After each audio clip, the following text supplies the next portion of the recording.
क्रांति का यह पर्व आया ज्ञान का संदेश लेकर, ज्ञान का संदेश लेकर।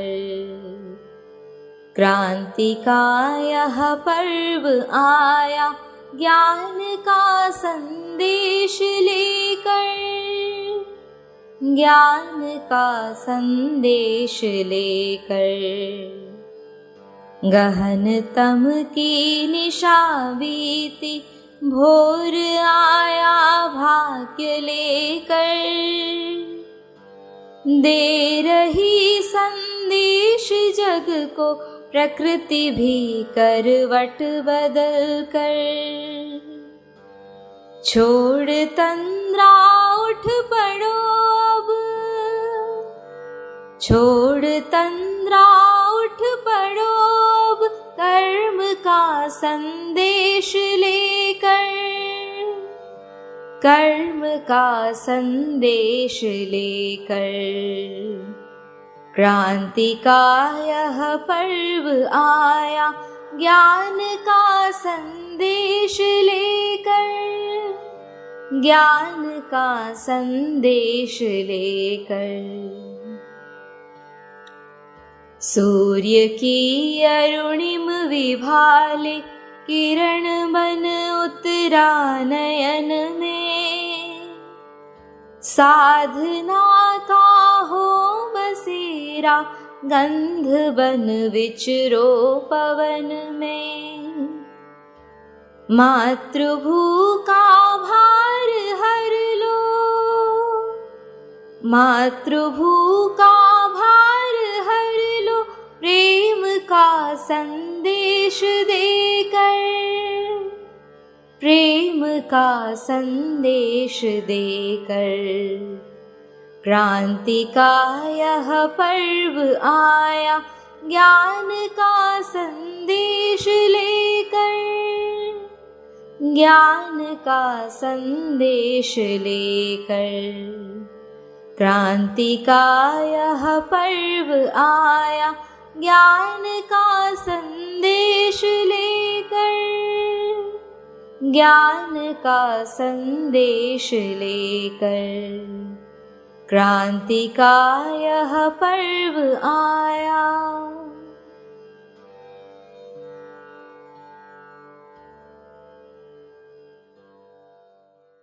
मार्ग कठिन तो है, मार्ग के कदम कदम पर फलक लगा हुआ है सहज राजयोग, और नीचे पत्थर ही पत्थर, कांटे ही कांटे। किसी ने कहा है अगर पानी के ऊपर से गुजरना है तो पत्थरों पर पाँव रख रख कर गुजरो, पानी से गुजरना है तो कहाँ पाँव रखो? पत्थरों पर। ये पत्थरों पर पाँव रखना ही तुम्हें आगे बढ़ाएगा। और पत्थर अर्थात विघ्न, और पत्थर अर्थात समस्याएं, और पत्थर अर्थात मुश्किलें, और पत्थर अर्थात चुनौतियां, चैलेंजेस। ये पत्थर ही तो है जिस पर पैर रखकर आगे बढ़ना है। थक कर बैठ गए क्यों भाई? यहाँ क्यों बैठ गए ये सोचकर कि ये इतने सारे पत्थर, ये पत्थर दिए ही गए हैं किस लिए? ताकि उस पर पाँव रखकर तुम आगे बढ़ो। अगर ये पत्थर ना होते तो आगे कैसे बढ़ते? विघ्न, मुश्किलें, समस्याएं, सब कुछ होगा। हम कौन हैं जब भगवान धरती पर आता है? छप्पर फाड़ कर मुसीबतें भी आती है साथ, वो भी छप्पर फाड़ कर आता है परम धाम से, और उसके साथ साथ वर्षा होती है किसकी? विघ्नों की। वो चाहता तो उसके कार्य में सारे विघ्न हटा देता, परंतु ऐसा उसने नहीं किया। विघ्न ही विघ्न, विघ्न ही विघ्न, विघ्न ही विघ्न। ऊपर वाला जब भी देता है छप्पर फाड़ के, और ऊपर वाला जब भी आता है उसके साथ विघ्न भी आते हैं छप्पर फाड़ कर। विघ्न के फायदे क्या है और विघ्नों से कैसे पार हो, इसकी चर्चा आज हम करेंगे। 7 फायदे और 7 विधियां विघ्नों से पार जाने की। परंतु उसके पहले इतिहास की एक बात छूट गई थी जो आज लेंगे। पांडव भवन का निर्माण में भी विघ्न आए। कौन कौन से? 1960 में चलते हैं, थोड़ा पीछे, फिर 1965 के आगे आएंगे। 1960 बाबा ने विश्व किशोर भाऊ से कहा कि पोखरान हाउस जो है 1958 में भाड़े से लिया हुआ है, उसको क्या करो, अब खरीद लो। और मालिक कौन था? एक ठाकुर।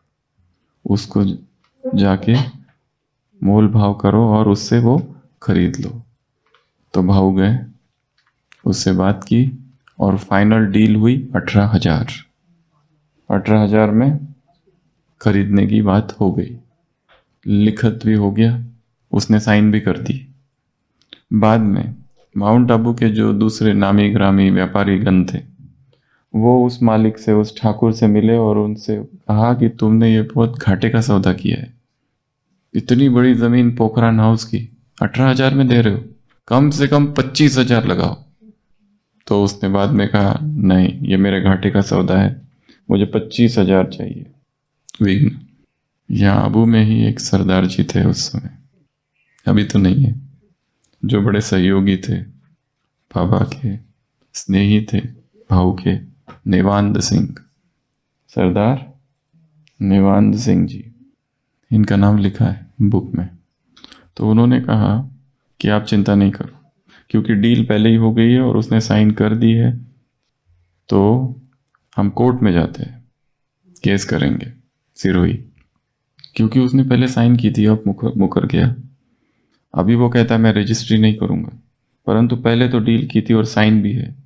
और वो कहते हैं सरदार जी कि मेरे वकील हैं वहाँ पर जो मुझे जानते हैं, इसलिए पैसे नहीं लेंगे। बाबा ने कहा ठीक है। तो सिरोही जाना हुआ, 1 साल तक आना जाना कई बार, बस से जाना, बस से आना। 3 लोग मिलके जाते थे और 3 लोग मिलके वहाँ रहते थे। वहाँ एक राजमाता धर्मशाला है सिरोही में, वहाँ 2-3 दिन रुकना, कोर्ट में जाना, कोर्ट में आना, कोर्ट में जाना, कोर्ट में आना, और फिर वापस आ जाना। पर वो जो कोर्ट था और वो जो जज था, वो ये जो मालिक था उसका रिश्तेदार था। तो वो टालता गया, टालता गया। पर ये 3 लोग जाते थे वहां पे, एक तो नेवान सरदार जी, भाऊ और विश्वरतन दादा। विश्वरतन दादा की ड्यूटी है भोजन बनाने की, तो उनका एक किट है, उस किट में सब कुछ है, चावल है, अनाज है, मसाले है, स्टोव है, तवा है, बेलन और चकना, वो सब कुछ है। वो सब सामान लेके जाते थे। जब ये 2 लोग कोर्ट जाते थे तो उनका काम रहता था भोजन तैयार रखना, तो उस किट में सब कुछ रेडी।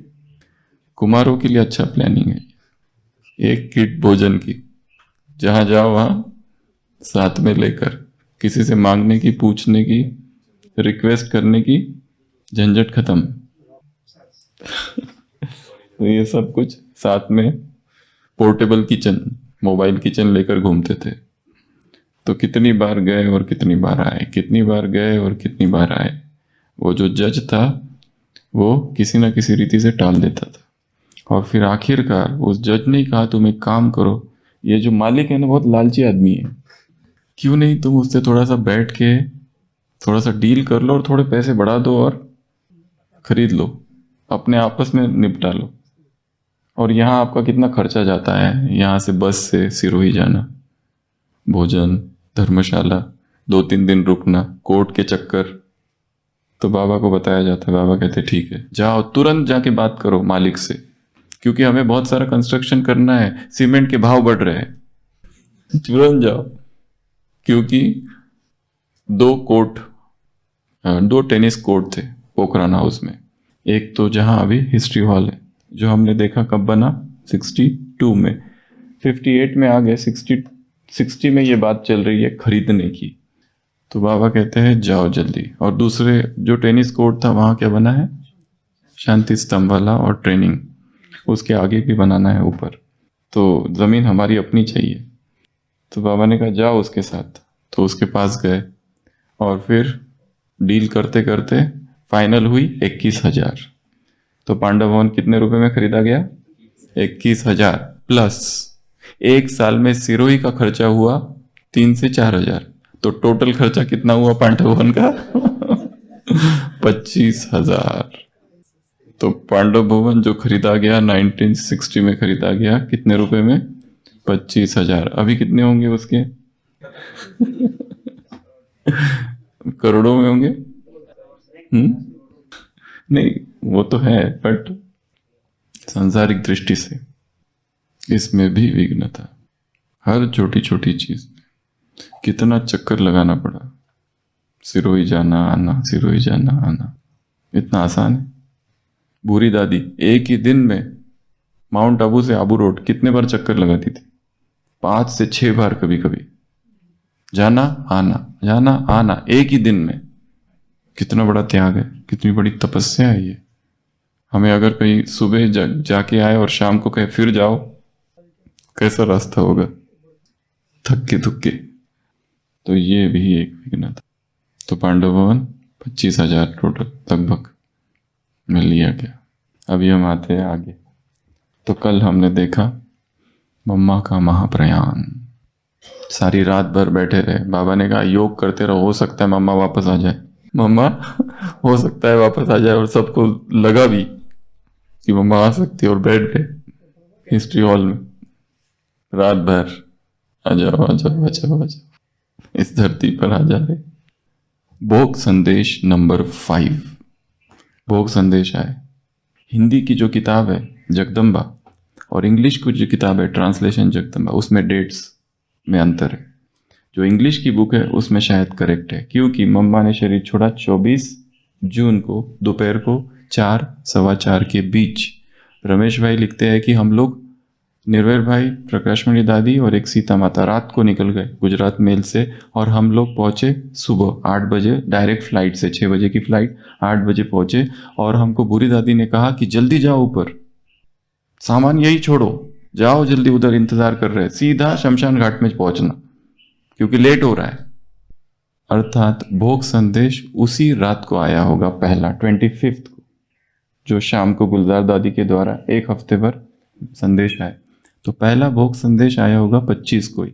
हिंदी की जो किताब है उसमें लिखा है पहला भोग संदेश की डेट लिखी है 26, सारी आगे आगे की लिखी है। परंतु हमें लगता है इंग्लिश किताब में जो लिखा हुआ है फर्स्ट भोग संदेश ऑन 25 जून, नॉट ऑन 26।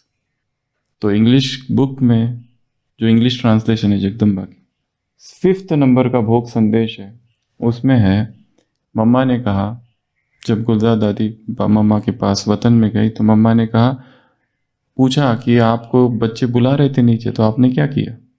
मम्मा ने कहा मैं 2 बार नीचे आई। जो कहा था ना, 2 बार मैं वापस आई शरीर में। तो दादी ने कहा भी हाँ, ऐसा लगा जैसे कुछ हलचल हुई है चेहरे पर। यह देखने के लिए कि शरीर में रहने की अवस्था कैसी और शरीर के बाहर की अवस्था कैसी, यह अनुभव करने के लिए बाबा ने मुझे भेजा। तो ट्वाइस दादी मम्मा वापस आई, ऐसा उसमें वर्णन है। तो मम्मा का महाप्रयाण 65। अब तक जो कल भी हम कह रहे थे एडमिनिस्ट्रेटिव हेड मम्मा है, सारी रिस्पॉन्सिबिलिटी मम्मा की। पर मम्मा जाने के बाद अभी बाबा के 2 पार्ट है। अब तक पिता का था, अभी माँ का भी है और बाप का भी है। तो 1965 से 66 तक एक तो ब्रह्मा के 2 पार्ट, दूसरा बहुत सारे यज्ञवत से उन्हें एक नई, जैसे एक अपॉर्चुनिटी कहो या एक ऐसी परिस्थिति क्रिएट हो गई कि ब्रह्मा से अधिक गहराई से कनेक्ट हो सके।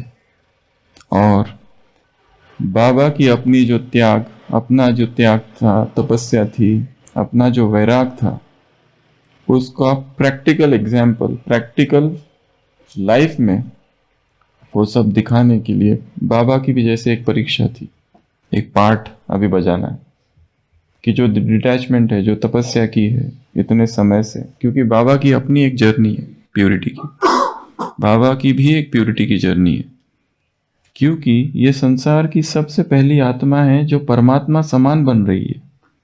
अभी की जो वानियां चलेगी वो अभी तक ब्रह्मा संपूर्ण नहीं बना है, उसकी सूक्ष्म सूक्ष्म प्योरिटी की स्टेज बढ़ती जा रही है, बढ़ती जा रही है, बढ़ती जा रही है। और 69 एक समय आएगा कि उसकी प्यूरिटी और परमात्मा की प्यूरिटी समान हो जाएगी और उसके बाद में परमात्मा अकेला धरती पर नहीं आएगा। वो जो कुछ बोलेगा वो कंबाइंड होगा इन दोनों का। उसके बाद का जो मिलन होगा वो 6 चीजों का मिलन होगा। एक तो परमात्मा शिव बाबा, दूसरा सूक्ष्म शरीर ब्रह्मा का, तीसरा ब्रह्मा की आत्मा, चौथा गुलजार दादी का सूक्ष्म शरीर जो हमारे सामने दिख रहा है, आत्मा गुलजार दादी की, ये शिव बाबा, ब्रह्मा का सूक्ष्म शरीर, ब्रह्मा की आत्मा, गुलजार दादी का स्थूल शरीर, गुलजार दादी का सूक्ष्म शरीर, गुलजार दादी की आत्मा। ये 6 सामने बैठेंगे अगले कई सालों तक। तो ये जो अवस्था है ब्रह्मा की, उसकी भी अपनी प्यूरिटी की एक यात्रा सूक्ष्म में अंदर से चालू है। ब्रह्मा अभी भी संपूर्ण नहीं बना है, वो बन रहा है धीरे धीरे धीरे, पर वो सारे लक्षण प्रकट हो रहे हैं। अचल अडोल अवस्था है प्रकट हो रही है उसकी। धीरे धीरे वो डिटैच होते जा रहा है, अब प्रभावित होते जा रहा है, क्योंकि अब परमात्मा और वो दोनों एक होकर बोलने वाले हैं, बाप और दादा। इतनी high stage of purity achieve होनी है तो उतनी गहरीता साधना। तो ये जो पीरियड था मम्मा का जाना, मम्मा की बाबा की जो त्याग और तपस्या है, उसका ये प्रैक्टिकल उदाहरण आगे होना। अगला 1966 निर्वैर भाई साहब मुंबई में थे और एक दूसरे धर्म की एक संस्था है, वहाँ पर उन्होंने देखा सीढ़ी का चित्र। जैन धर्म में सीढ़ी के चित्र बहुत प्रयोग किए गए, यहाँ तक कि जो साइंस है उसमें भी सीढ़ी के चित्रों का प्रयोग किया गया है। क्या दिखाने के लिए कि मनुष्य का जन्म कैसे हुआ, पहले इधर गाय बिल्ली, आगे आगे बढ़ते बढ़ते एक एक सीढ़ी में दिखाया, फिर मनुष्य। ये साइंस के चित्र है। या डार्विन्स थियरी में भी सीढ़ी का प्रयोग किया गया, या फिर जैन धर्म के जो चित्र है सारे अलग अलग लोक, उसमें सीढ़ी का बहुत ज्यादा प्रयोग किया गया। तो निर्भर भाई साहब ने शायद कहीं कौन सी संस्था है पता नहीं, पर किसी संस्था में देखा दूसरे धर्म की कि वहां पर सीढ़ी के रूप में दिखाया गया है डिजाइन में। तो बाबा को आकर बताया कि हमारा ये जो सृष्टि चक्र है, अभी तक हमारे पास 3 चित्र है। मम्मा जब तक थी झाड़, गोला, त्रिमूर्ति, और जो चित्र थे मम्मा का चित्र, बाबा का चित्र, या तो 3 लोक का चित्र, ये चित्र आ चुके थे। पर मम्मा जा चुकी है अभी 65 में, उसके बाद में 66 में एक चित्र अभी भी आया नहीं है, वो है सीढ़ी का चित्र। तो निर्भर भाई साहब ने बाबा को बताया और बाबा को ये आइडिया बहुत अच्छी लगी और बाबा ने फिर बुलाया विश्वरतन भाव दादा को और उनको कहा कि ऐसा एक चित्र बनाओ। तो उन्होंने बनाना चालू किया, आर्टिस्ट है, चित्र बनाना चालू किया। सतयुग बनाया, त्रेता बनाया, द्वापर, कलयुग, फिर संगम युग भी जोड़ दिया और फिर उसमें लिखा इतने जन्म इतने जन्म इतने जन्म, सब कुछ एडिशन करेक्शन होते गए और फिर वो फाइनल सीढ़ी का चित्र बना। और जितने भी चित्र बनते थे, after the express opinion of Brahma, ऐसा शब्द लिखा गया है कि सारे करेक्शन करते जब फाइनल हो जाता था तो बाबा कहते थे फिर दिस इज परफेक्ट। और वो जो चित्र था उस समय का थोड़ा अलग था। सीढ़ी का अभी जो चित्र है हमारे पास वो थोड़ा सा अलग है। तो ये जो चित्र बना, ये वाला वो चित्र है। इसमें ब्रह्मा खड़ा हुआ दिखा हुआ है, ये भारत ऐसा दिखाया हुआ है, पुराना चित्र है। इसमें थोड़ा मॉडिफिकेशन होता गया, इसमें राम राज्य, हेवन, वो सब भी दिखाया गया है। तो ये पुराना चित्र है सीढ़ी का, फिर इसमें मॉडिफिकेशन होते गए तो वो चित्र बना। कब बना? 1966 नहीं, 66 में। उसके बाद में जून 1967 सभी सीनियर्स की यहाँ मीटिंग हुई मधुबन में, जून 67 में। मम्मा को याद कर रहे हैं सभी कि मम्मा ने क्या पार्ट था मम्मा का, और मम्मा ने जो जो सेवाएं की या चालू की, यहाँ वहाँ जाना, टूर करना, तो यह अभी कैसे होगा? बाबा ने कहा मम्मा का कोई रिप्लेसमेंट तो है नहीं, इम्पॉसिबल, कोई रिप्लेस नहीं कर सकता उसको जो उसने किया। परंतु बाबा ने कुछ सीनियर बहनों को फिर जैसे अपॉइंट किया और उनको वो सारा काम दिया जो मम्मा करती थी, यहाँ वहाँ जाना, सेंटर्स देखना, संभालना, टूर करना, प्रदर्शनी में और कुछ करेक्शंस करना, बहनों को संभालना वगैरह वगैरह। ऐसी एक मीटिंग हुई इन जून 67 में। फिर आते हैं 68 में, जो हम पहले भी देख चुके हैं, 12 मार्च क्या हुआ? भाऊ ने शरीर छोड़ा। एक चित्र है जिसमें लिखा है 8 मार्च, जो तीनों का, रमेश भाई, भाऊ और बाबा, उसमें लिखा है 8 मार्च। परंतु 8 मार्च में अगर वो लोग यहाँ थे और ऑपरेशन के 6वें दिन शरीर छोड़ा है, तो शायद ये जो डेट लिखी गई है 8 वाली, ये गलत है फिर, क्योंकि डेथ वाली डेट में तो कोई संदिग्धता नहीं है, वो तो करेक्ट डेट है। और ऑपरेशन अगर 8 मार्च को यहाँ थे, मतलब 9 मार्च को मुंबई पहुंचे, ठीक है, और ऑपरेशन के 5वें दिन तक वहां थे, और उन्होंने कहा था कि मैं ऑपरेशन होते होते ही शरीर छोड़ दूं, ऐसी इच्छा थी, पर वैसा नहीं हुआ, नहीं तो डॉक्टर पर आ गया होता। इसलिए 6वें दिन, तो शायद ये जो डेट, फोटो वाली जो डेट है, वो शायद, क्योंकि उस समय डेट्स का किसी को कोई ख्याल नहीं था, डेट तो सब बाद में लिखी गई है, कौन सी डेट, कब डेट, क्या डेट, किसको क्या लेना देना डेट से, इतना कुछ नहीं था। शायद तो वो फोटो वाली जो डेट है, जो चित्र के नीचे लिखी गई है 8 मार्च, शायद वो पहले होगी थोड़ी। तो 68 में क्या हुआ? भाऊ ने शरीर छोड़ा। तो बाबा के जीवन की ये 3 मुख्य घटनाएं हिलाने वाली। सबसे पहली 61 यशोदा, 65 मम्मा और 68 भाऊ। ये तीनों ही व्यक्ति बाबा के जीवन में बहुत लंबा समय रहे हैं। और कल हमने देखा कुछ बातें, ग्रीफ रिएक्शन, स्वजनों की मृत्यु कैसे हिला देती है, उसमें अचल अडोल अवस्था किसी एक विरले ही व्यक्ति के रहती है, जो बिल्कुल अचल अडोल। पिता ने शरीर छोड़ दिया, भाई ने, बहन ने, मां ने, बड़े बड़े हिल जाते। एक ही तो भाई था, एक ही तो मां होती है, एक ही तो बाप है। उसमें तीनों ही अवस्थाओं में कैसे थे? अचल अडोल, क्योंकि मृत्यु हिला देती है स्वजनों की, अपनों की, किसी की भी हो। कई बार अनरिलेटेड लोगों की मृत्यु भी देखकर आंसू आ जाते। तो ये घटनाएं थी। 60 की घटना हमने एक देखी, 65, 66, 67, 68, 69, 18 जनवरी तक। तो ये सारी चीज़ें, इसमें बहुत सारे भाई बहनें यहाँ आए। अगर उन सब के अनुभव पढ़े जाए और चिंतन किया जाए तो बहुत सारी बातें पता चलती है कि क्या क्या हुआ, कैसे कैसे हुआ।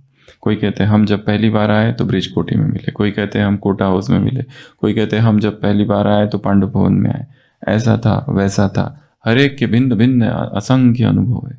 छोटे छोटे बच्चों के अनुभव है, बच्चे मतलब जो अभी बड़े हो गए हैं, उन्होंने कहा हम जब छोटे थे तो कैसे यहाँ पर आए, और हम लोग ये ग्रुप था, फिर बाबा ने हमको कहा जाओ जरा घूम के आओ, तो हम लोग घूमने निकले, फिर बहुत तेज बारिश हो गई, हम लोग पूरा भीग गए, और फिर डर डर के पांडव भवन में आए, वगैरह वगैरह। कई लोगों के अलग अलग अनुभव है, तो बाबा ने डांटा नहीं। लोकल लोगों के कितने अनुभव। हमारे ओपीडी में लोग आते हैं, एक सिस्टर है यहाँ पर, एक सिस्टर है चर्च में, सिस्टर स्कूल में, वो बहुत बहुत मतलब वो 90 की अबव उसकी उम्र है, अभी कहीं और अजमेर चले गए वो कहते थे तुम्हारी mama she was my friend. Christian sister है और बहुत जॉली है, एकदम छोटी सी पतली पतली सी। वो कहती अभी तो शायद पता नहीं है या नहीं है, पर वो आती थी कई समय तक। फिर यहाँ के जो लोग हैं दुकानदार पुराने, वो कहते थे आपके बाबा हमारे पास से ये खरीद के लेके जाते थे। फिर कुछ लोग हैं यहाँ के कुछ डॉक्टर्स, वो कहते थे आपके बाबा को हमने एग्जामिन किया था, क्योंकि माउंट में ऐसे कितने लोग हैं जिनका जन्म ही माउंट में हुआ है और तब से पीढ़ी दर पीढ़ी माउंट आबू में रह रहे।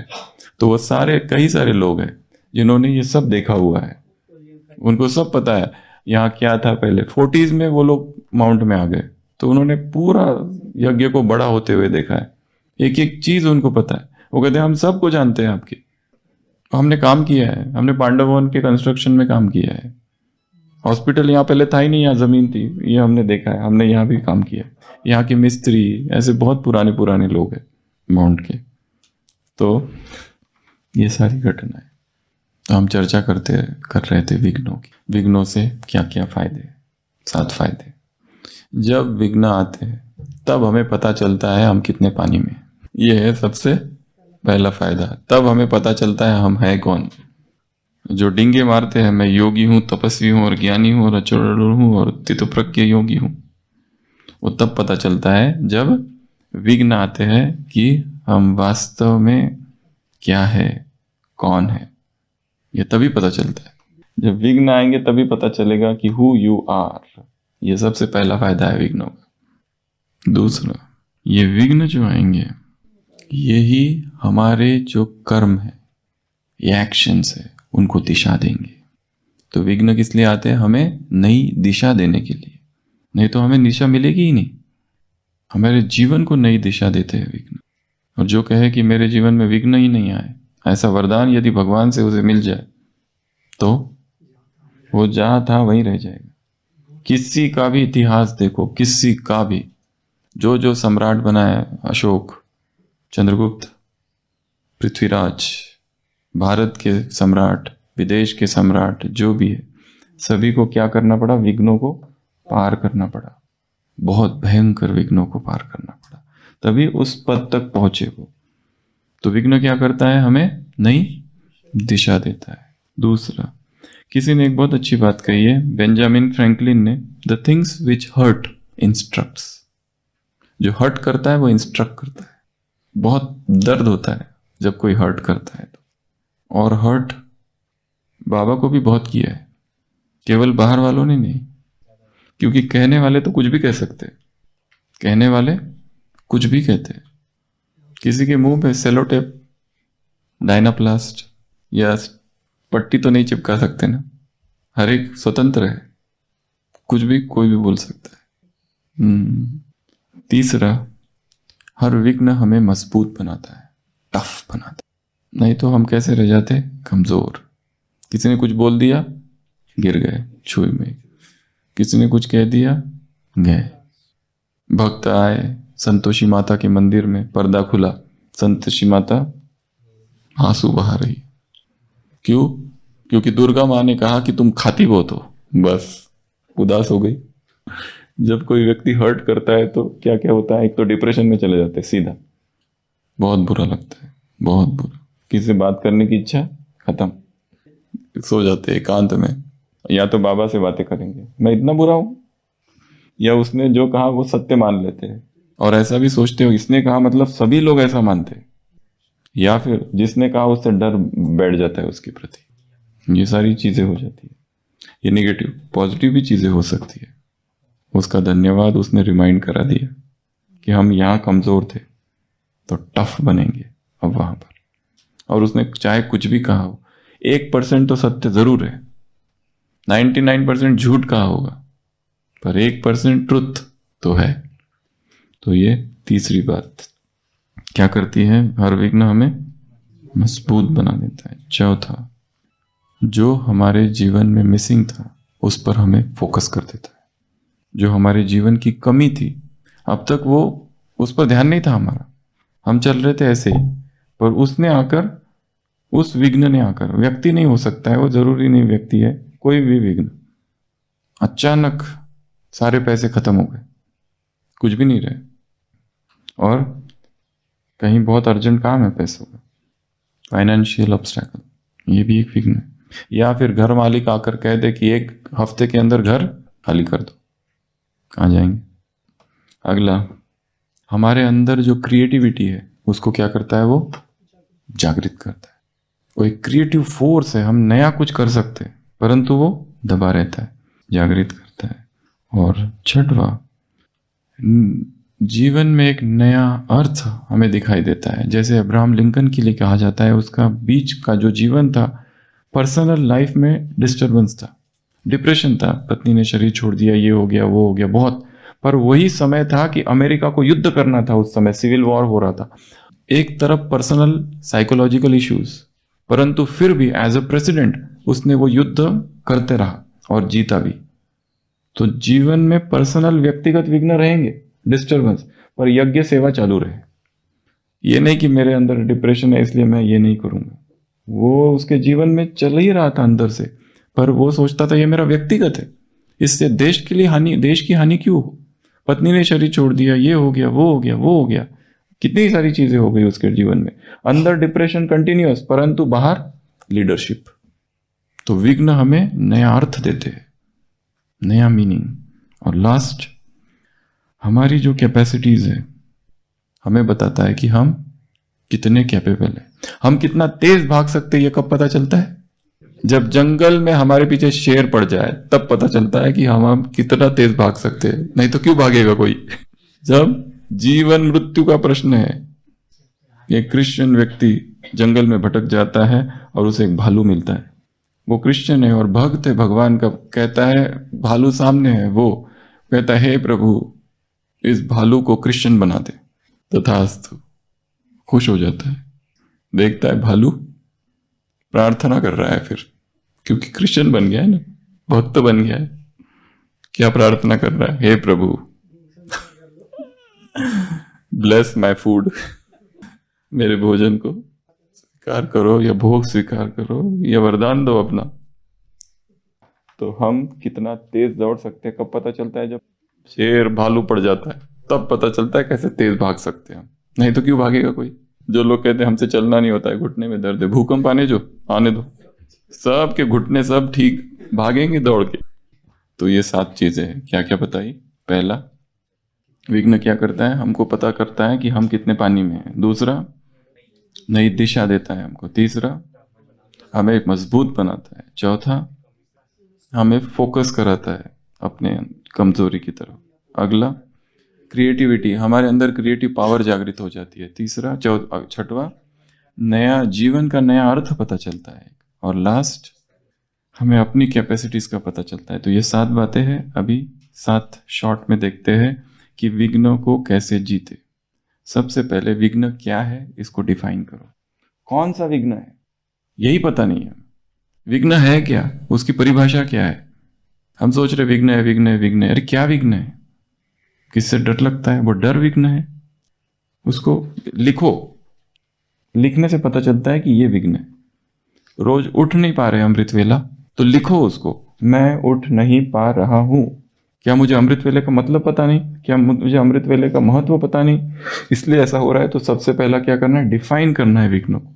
दूसरा, विघ्न की टाइमलाइन डिसाइड करनी है। कब से चल रहा है ये विघ्न? 2010 से, 2015 से, 2020 से, या अभी अभी आया है? अब तक तो ठीक चल रहा था। विघ्न की टाइमलाइन क्या है? इतिहास, टाइमलाइन अर्थात कालखंड, काल उसकी कब से चल रहा है ये जानना बहुत जरूरी है, तो हम कुछ प्लानिंग कर सके उसके बारे में। यह है दूसरा। तीसरा है, इंग्लिश में कहते हैं determine what is beyond you. मैं क्या क्या कर सकता हूं इस विघ्न के विषय में। विघ्न है, मेरे पास क्या क्या साधन है, क्यों नहीं उठ पा रहा हूं, शायद लेट सो रहा हूं, क्या कर सकता हूं? जल्दी सोने की कोशिश। क्यों नहीं सो पा रहा हूं, क्यों नहीं उठ पा रहा हूं? क्योंकि शायद मीडिया में ज्यादा समय हूं, सोशल मीडिया, उसको कम करके देखता हूं। मेरे पास समय नहीं है, क्यों समय नहीं है, कहां वेस्ट हो रहा है टाइम। मैं क्या क्या कर सकता हूं इस विघ्न के लिए, जो समय इस समय विघ्न आ रहा है, इसकी एक लिस्ट बनानी है। अगला, जो गोल है मेरा, उसके टुकड़े टुकड़े कर देना है। क्या करना है? गोल के टुकड़े टुकड़े कर देना है। एक धक से गोल अचीव नहीं होता है। कोई कहे मैं कल से बिल्कुल सॉलिड फूड वैकेशन, ऐसा नहीं होता है, धीरे धीरे होता है। कुछ भी करने जाओ, चाहे भोजन, चाहे अमृत वेला, चाहे ब्रह्मचर्य। ब्रह्मा को प्यूरिटी की स्टेज अचीव करने को 33 ईयर्स लगे। थोड़ा थोड़ा निकलता गया कचरा कचरा, थोड़ा थोड़ा थोड़ा थोड़ा इम्प्यूरिटी निकलती गई और लास्ट स्टेज अचीव हुई। इसलिए अव्यक्त वाणियों में कोई एडिटिंग नहीं है, जैसी है वैसी की वैसी है। पर साकार मुरलिया है उसमें, क्योंकि ब्रह्मा भी अपनी स्टेज को अचीव कर रहा है। उसमें ब्रह्मा के भी बहुत सारे पहले शब्द थे, अनुभव थे बहुत सारे, पर यहां पर भी अव्यक्त वाणियों में भी अनुभव है, परंतु अनएडिटेड, सामने जैसे कि वैसे रिकॉर्ड हो रहे हैं। कोई कुछ बोल ही नहीं सकता कि हमने तो ये सुना था, आपने ये लिखा। कोई कुछ नहीं बोल सकता, क्योंकि सब सुन रहे हैं और जैसा सुना है वैसे के वैसे लिखे गए। इसलिए अव्यक्त वाणियां एकदम परफेक्ट है, पर साकार जो है वो थोड़ा सा उसमें, क्योंकि समय अनुसार जरूरी है वो, क्योंकि अभी के लोग इतने मजबूत नहीं है जो आ रहे हैं। वो दादियाँ थी, वो सब सुन लेती, सब कुछ उनमें पचाने की ताकत थी। अभी के सामने अगर वो शब्द बोल दिए तो कल से क्लास में आना बंद। काम विकार के बारे में कड़े कड़े शब्द थे, वो सब हटा दिए। अभी के लोग सुनेंगे तो उसको लगेगा तो मैं किस मुंह से जाऊं सेंटर पर, खत्म। तो गोल को अचीव करने के लिए क्या करना है, उसका टुकड़े टुकड़े करना है, थोड़ा थोड़ा पार्ट पार्ट में। इतना कर लिया, अभी आगे कल और करूंगा, 20-20 इंस्टॉलमेंट, किश्तों में। अगला एक प्लान बनाना है एक्टिव, जहां पहुंचना है उसका क्या चाहिए, एक ढांचा, एक प्लान चाहिए, ब्लूप्रिंट, एक ठोस प्लान चाहिए कि ये करना है। जैसे इंजीनियर के पास क्या होता है, प्लान होता है, उसी अनुसार। आप ये नहीं कह सकते ये दीवार इधर नहीं इधर बना दो, टाइम पे नहीं बता सकते आप उसको, पहले से ही फिक्स है उसका। तो एक्टिव प्लान। उसके बाद में हमारी जो अपनी प्रॉब्लम सॉल्विंग स्किल्स है उसको इंप्रूव करना है। ये एक बहुत अच्छा टॉपिक है, कभी इसको लेंगे, प्रॉब्लम सॉल्विंग स्किल्स। कौन कौन सी स्किल्स है इसमें, कैसे कैसे किस किस रीति से प्रॉब्लम को सॉल्व किया जाए। क्योंकि हमारे पास एक स्किल पता है कि ये व्यक्ति मुझे दुख दे रहा है, हम एक सोच रहे उसको सकाश दे रहे, ये दे रहे, बस ये एक ही मेथड पता है। पर अलग अलग मेथड से प्रॉब्लम सॉल्विंग स्किल्स की वो डेवलप करनी है। और लास्ट, अपनी प्रोग्रेस ट्रैक करनी है, अर्थात एनालिसिस करना है। एक हफ्ता मैंने करके देखा, संडे को बैठ के देखो फिर 6 दिन में क्या प्रोग्रेस हुई। एनालिसिस, विश्लेषण करना है आपका कि ये 6 दिन मैंने पुरुषार्थ करके देखा, ये परिणाम है। तो ऐसी ये 7 विधियां है। पहली बताई, वो जो विघ्न है वो क्या है, वो क्लियर ही नहीं है, कंफ्यूजन है, बस है कुछ तो है, विघ्न है, क्या है पता नहीं, तो लिखो उसको, पहला। दूसरा, उसका टाइमलाइन कब से चल रहा है ये, या कई कहते हैं ना, कई पेशेंट आते हैं, क्या तकलीफ है, सिर दर्द, कब से, बचपन से। बचपन से क्या, जब पालने में थे तब से। आधे से आधे लोग ऐसे ही बताते, कब से है ये तो बहुत पहले से। यहां दर्द होता है कब से, 20 साल पहले यहाँ नारियल गिरा था तब से दर्द चालू है, ऐसे कंप्लेंट लेके आते। तो टाइमलाइन। तीसरा, उसको क्या करना है, मैं क्या क्या कर सकता हूं इसके लिए।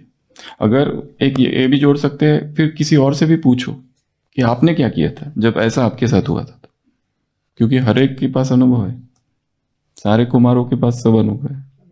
कुमार बहुत पावरफुल लोग होते हैं, एकदम पावरफुल। अगर ठान ले ब्रह्मचर्य तो सारी दुनिया एक तरफ हो जाए, हिलेंगे नहीं। ठान ले अगर ब्राह्मण जीवन में आगे बढ़ना है, ज्ञान में चलना है, ठान ले शादी करनी ही नहीं है तो सारी दुनिया एक तरफ, वो एक तरफ। पर कुमार में पावर इतनी भी, अगर ठान ले शादी करनी है तो सारा ब्राह्मण परिवार एक तरफ। क्योंकि पावर कुमार है आखिर, ऐसे वैसे थोड़ी ना लिंबू टिम्बू। अगर ठान ले तो पूरा भगवान भी उतर के आ जाए धरती पर, ब्रह्मा आ जाए, भगवान आ जाए और सारा ब्राह्मण परिवार विद सारी दादी आ जाए, तो भी हम करके रहेंगे, दृढ़ संकल्प। एक पति अपनी पत्नी से कहता है, आज शाम को मेरा दोस्त खाने के लिए आ रहा है, भोजन के लिए बुलाया। वो पत्नी कहती, भोजन के लिए? चावल नहीं है, दाल नहीं है, आटा नहीं है, ये नहीं है, वो नहीं है, मेरे पास टाइम नहीं है, बच्चों को ये करना है, वो करना है, ऐसा करना है, वैसा करना है, ये भी नहीं, किसी को भी कभी भी बुला देते हो। वो कहता है, वो शादी करने वाला इसलिए तो दिखाने बुला रहा हूं। ये होता है। नेक्स्ट स्टेप क्या करना है, गोल गोल के टुकड़े टुकड़े कर। अगला, एक प्लान बनाना है, प्रॉपर एक्टिव प्लान। अगला, प्रॉब्लम सॉल्विंग स्किल्स को डेवलप करना है। और लास्ट, ये जो भी है उसको ट्रैक करना है। ये सफर बहुत है कठिन मगर ना उदास हो मेरे हम सफर। ये सफर बहुत है कठिन मगर ना उदास हो मेरे हम सफर। ये सितम की रात है ढलने को, ये अंधेरा गम का पिघलने को, जरा देर इसमें लगे अगर ना उदास हो मेरे हम सफर। ना रहने वाली ये मुश्किलें, ये है अगले मोड़ पे मंजिलें। मेरी बात का तू यकीन कर, ना उदास हो मेरे हम सफर। कहीं ढूंढ लेगा ये कारवां वो नई जमीन नया आसमान, जिसे ढूंढती है तेरी नजर। ना उदास हो मेरे हम सफर। ओम शांति।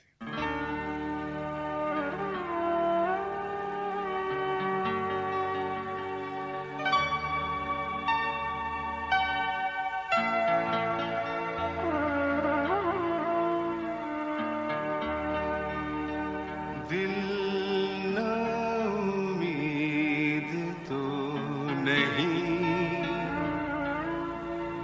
ना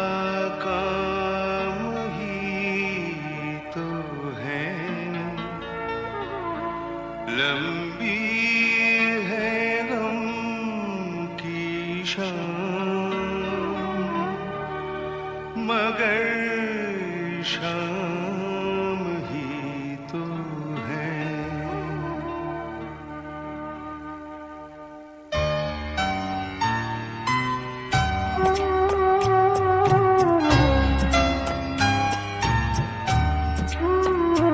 ये सफर बहुत है कठिन, मगर न उदास हो मेरे हम सफर। ये सफर बहुत है कठिन, मगर न उदास हो मेरे हम सफर।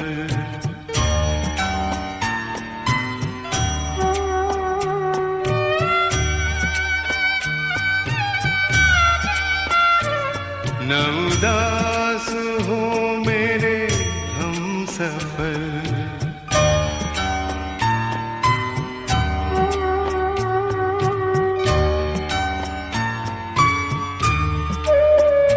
ये सितम की रात है ढलने को, है अंधेरा हम का पिघलने को। ये सितम की रात है ढलने को, है अंधेरा गम का पिघलने को। जरा देर इसमें लगे अगर,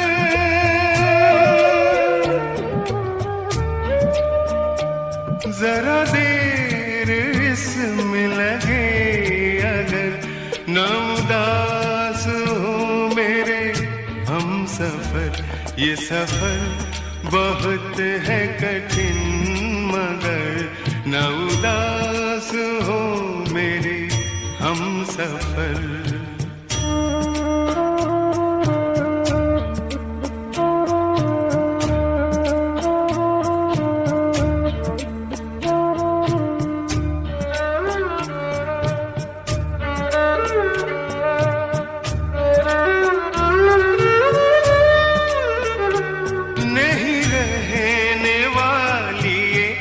मुश्किलें के हैं अगले मोड़ पे मंजिलें, नहीं रहने वाली ये मुश्किलें के हैं अगले मोड़ पे मंजिलें। मेरी बात का तू यकीन कर,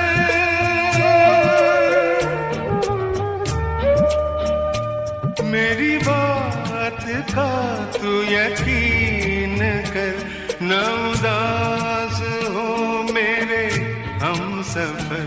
ये सफर बहुत है कठिन, मगर न उदास हो मेरे हम सफर।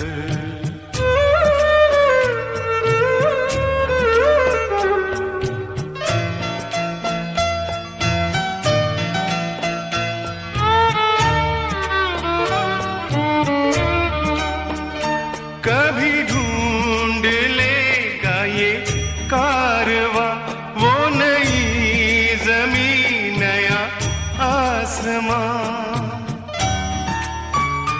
कभी ढूंढ लेगा ये कारवां वो नई ज़मीन नया आसमां। जिसे ढूंढती है तेरी नजर,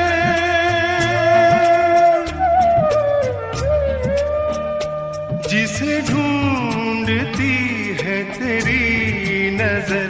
न उदास हो मेरे हम सफर। ये सफर बहुत है कठिन, मगर न उदास हो मेरे हम सफर।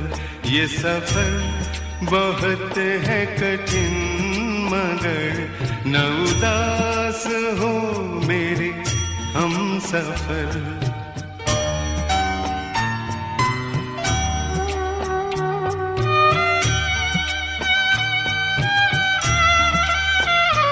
न उदास हो मेरे हम सफर।